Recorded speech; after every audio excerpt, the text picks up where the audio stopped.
A sketchbook. Sometimes it's hard to know exactly how to fill this thing. Hi, Maria here from myartpixie.com, and this month I'm going to talk about your sketchbook and how you can fill it. In today's video, I'm going to start with the top 10 exercises that you can start today to fill your sketchbook. I think it's important to remember that there are no rules to a sketchbook. It's your space, so you can put whatever you want inside your sketchbook. I've talked about this before, but this is a place where you can play and explore and come up with all kinds of creative ideas. There really aren't a lot of rules. However, sometimes you open up a sketchbook and you don't know where to start, where to begin. It's just this blank white space staring back at you. And for some people, they don't know what to do with that space. Hopefully in this video, I can help you discover 10 ways that you can start filling up your sketchbook with all kinds of exercises. So grab your cup of coffee and let's get started. Let's go. Number 1, doodle random mindless stuff. When you open up a sketchbook and you feel like you have this blank page staring back at you, just start doodling random things that come to your mind. And you know what? If you mess up, it's okay. Just move on to the next page or find another corner of the sketchbook and start drawing again. Nobody is going to critique this or look it over or anything like that. So really use this space as a freedom to draw. Number 2, sharpen your weakness.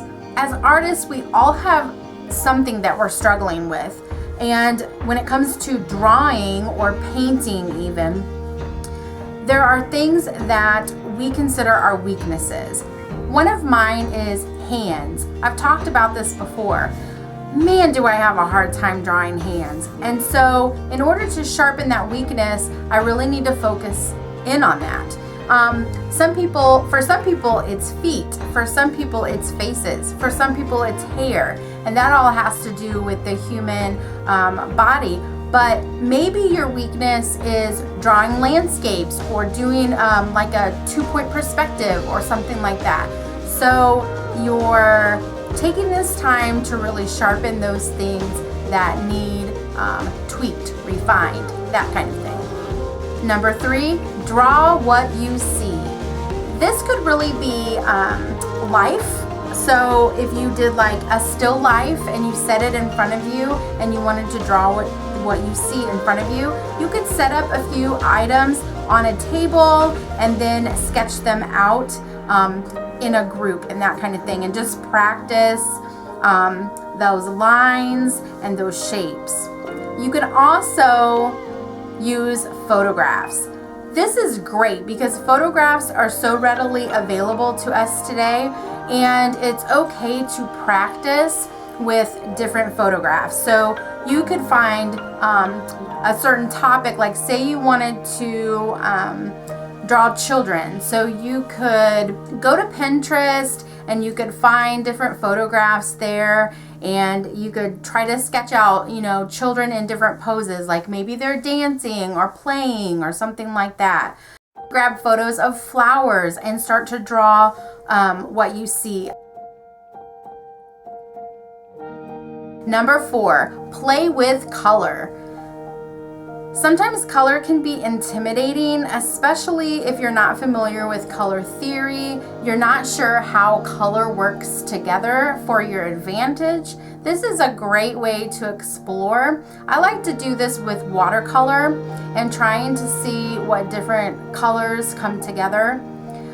For example, if I wanted a cool feeling in my watercolor, then I might focus on blues and purples.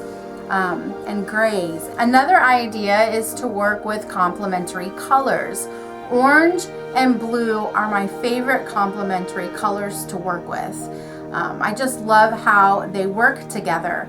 And if you're not comfortable with those complementary colors, you can begin to explore those. So also purple and yellow and green and red. Playing with colors is really an endless process because you could not only work with watercolor, but you could do colored pencil, you could do acrylic paint.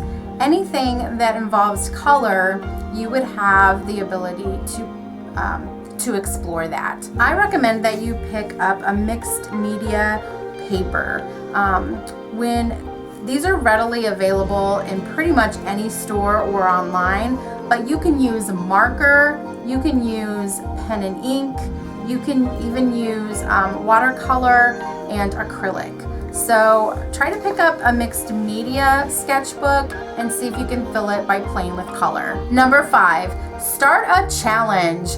Well, if you know anything about me, you know I love a good challenge, especially with Inktober. It is one of my favorites, but there are so many out there that you can try. A challenge doesn't have to be a drawing challenge. It can be a watercolor challenge. It can be a mixed media challenge. It can be anything.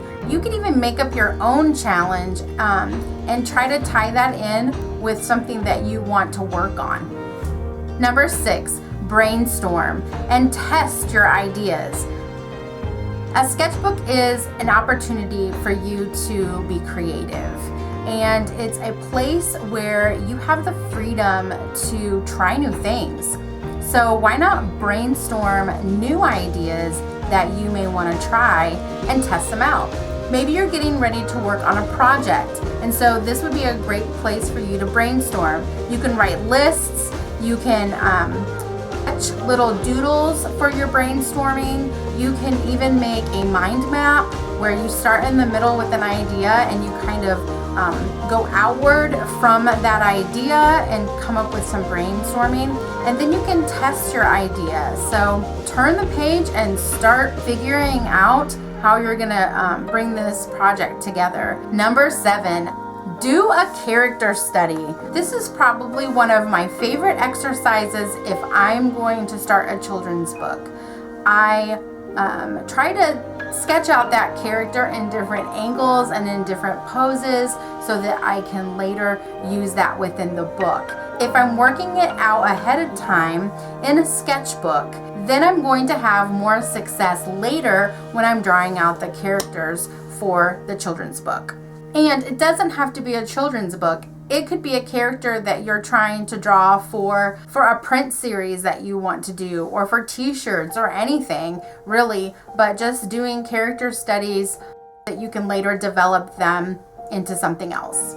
Number 8, stick on stuff that inspires you. I learned how to do this back in college. Here is my sketchbook from when I was in my first watercolor class, and the teacher had us literally cut out different images from magazines and paste them in, things that we were interested in, be it the color or be it the landscape or the object or whatever it was. During this whole watercolor course, we would work within our watercolor journals and or sketchbooks, and I still do this to this day.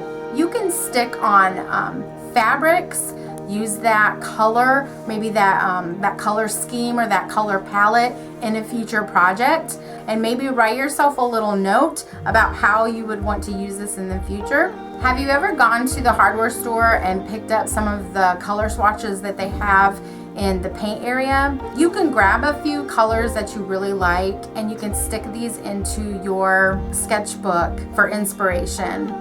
Photographs, washi tape, ribbon, and even tags from clothing. And then of course stickers or anything else that you come across that can give you inspiration for a future project. Number 9, pick an object and draw it a lot. You're gonna draw this object from a straight angle shot, draw it from the top, draw it from the bottom, from the side, from the front, from the back, all different angles. Explore those as you draw one object. and you would really be surprised at how much you would learn from this very simple exercise. You could try drawing this object, painting, inking, so lots of different ways that you could just attack this one object and draw it so many times, like you could draw it in your sleep. Number 10, exploring shapes. This is kind of similar to draw what you see, but you can take it further. You're in a room, literally draw all of the shapes that you see. By looking at a shelf, for example, you've got a lot of rectangles and squares. Maybe you've got some ovals and things like that. Like there's lots of different things lots of different shapes that you could explore within just that bookshelf. So again, this kind of ties into draw what you see, but you're really focusing on the shapes that are there and that are present.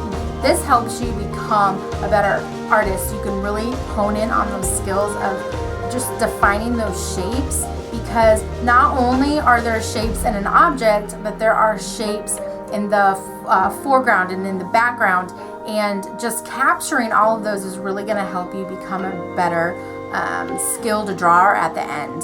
I would like to add that a lot of these exercises can be blended together, but if you separate them and really focus on each of these things specifically, it will help you to improve your skills over time.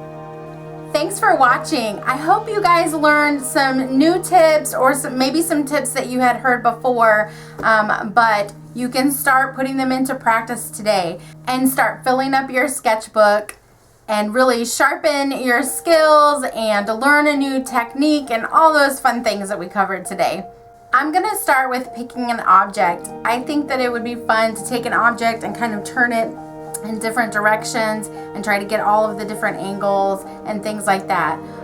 So that's where I'm gonna start. Let me know in the comments below which of the top 10 exercises you're gonna start with. Next week, I'm gonna talk about how you can fill up your sketchbook on the go. So if that sounds like something that you're interested in, make sure that you subscribe, ring that bell so that you'll be notified when that video comes out. Until next time, bye!